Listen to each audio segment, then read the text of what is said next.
Hey everyone, welcome back to the channel. If you're sitting on $10,000 right now, congratulations, you've officially reached what I call the velocity point. In 2026, $10,000 is no longer just a rainy day fund. It is a powerful tool that can jumpstart a multi-six-figure portfolio if you play your cards right. But the world has changed. Inflation is different, AI has shifted the job market, and traditional savings accounts just aren't cutting it anymore. Today, I'm showing you exactly where to put that $10,000 to see the highest returns while keeping your risk managed. Before we dive into the specific assets, we have to talk about the mindset of 2026. We are living in a high-interest, high-innovation era. If you're just leaving that money in a standard big bank checking account, you are literally losing purchasing power every single hour. To win this year, you need a mix of stability, growth, and cash flow. We aren't looking for get-rich-quick schemes, we're looking for get-rich-for-sure strategies. We're going to divide your $10,000 into three distinct buckets to ensure you're protected but also positioned for those massive gains. Bucket number 1 is your liquidity foundation. I know, liquidity sounds boring, but in 2026, cash is actually a king again because of high-yield savings accounts and money market funds. Currently, you can find accounts offering 4.5 to 5.5% APY with zero risk. If you don't have an emergency fund yet, $3,000 of your $10,000 should go straight here. This isn't your investment per se, it's your peace of mind insurance. It ensures that if the market dips, you aren't forced to sell your stocks at a loss just to pay your rent or mortgage. Now, let's get to the meat of the strategy, the core index. If you want to build real wealth in the USA, UK, or Canada, you need exposure to the total market. I recommend putting $4,000, that's 40% of your capital, into a low-cost S&P 500 ETF like VO or a total market fund like VTI. Despite the headlines, the top 500 companies in the US are still the greatest wealth-generating machine in history. In 2026, these companies are leaner and more profitable thanks to AI integration, making this boring index fund more potent than ever. But wait, what about passive income? That's bucket number 2. Many of you in your 30s and 40s want to see cash hitting your account every month. This is where dividend growth investing comes in. I take $1,500 of your $10,000 and put it into Dividend Aristocrats, companies that have increased their payouts for 25 years straight. Think of it like buying a small money tree. Even if the stock price fluctuates, those quarterly checks keep coming in. It's incredibly motivating to see your first $20 or $50 dividend deposit, knowing you didn't have to trade your time for it. Now, let's talk about the X factor for 2026, the AI and tech sector. We've moved past the hype phase and into the utility phase. If you have a higher risk tolerance, putting $1,000 into a specialized tech ETF or a few magnificent tech stocks is a smart move. We are seeing massive breakthroughs in robotics and energy storage this year. This portion of your $10,000 is your growth engine. It's designed to capture the exponential upside of the fourth industrial revolution while the rest of your portfolio stays safe and steady. Let's talk about a strategy many people overlook, the Roth IRA or your country's tax-advantaged equivalent, like the ISA in the UK or TFSA in Canada. It doesn't matter how much you make if the government takes 30% of it in capital gains tax. If you haven't maxed out your tax-free accounts for the year, use a portion of your $10,000 to do it now. By investing through these accounts, every dollar of growth and every cent of dividends you earn is yours to keep. Over 20 years, this one simple move could be the difference between retiring with $500,000 or $1 million.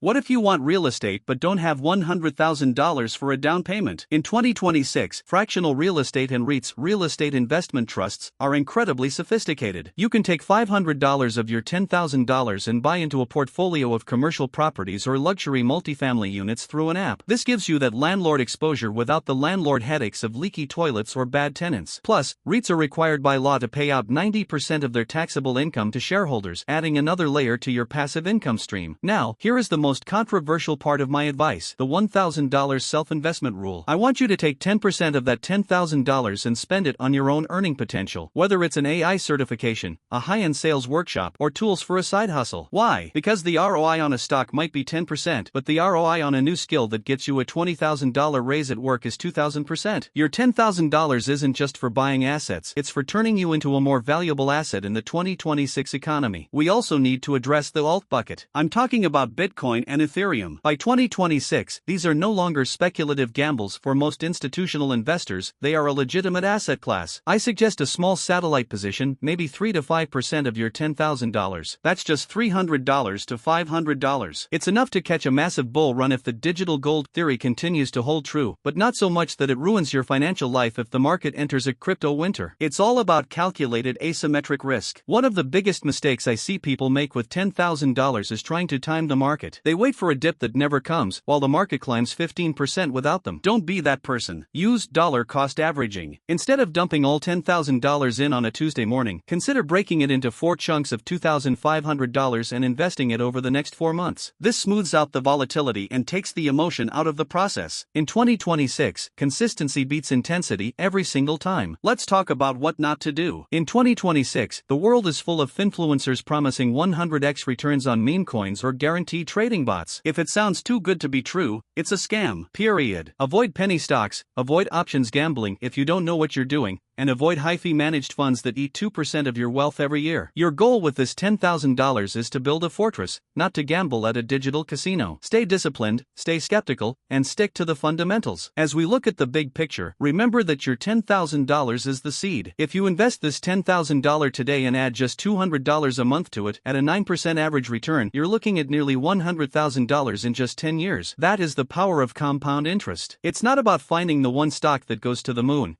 It's about the habit of staying invested. In 2026, the tools to automate this are better than ever. Set your dividends to auto-reinvest, set your monthly transfers, and then go live your life. So, to recap the 2026 $10,000 blueprint: $3,000 in high-yield cash for safety, $4,000 in an S&P 500 index for growth, $1,500 in dividend stocks for income, $1,000 in yourself for skill building, and $500 for high-upside tech or crypto. This is a balanced, all-weather portfolio that can survive a recession and thrive in a boom. You are now part of the top tier of investors who have a plan. Most people wander through their financial lives hoping for the best. You are actually building for it. If you found this breakdown helpful, do me a huge favor and hit the like button. It really helps the channel reach more people looking for financial clarity. And if you're serious about building wealth this year, I've put together a 2026 Investors Starter Kit in the description below, completely free. It includes my favorite ETFs and a compound interest calculator to help you map out your journey to 7 figures. Thanks for watching, stay disciplined, and I'll see you in the next video.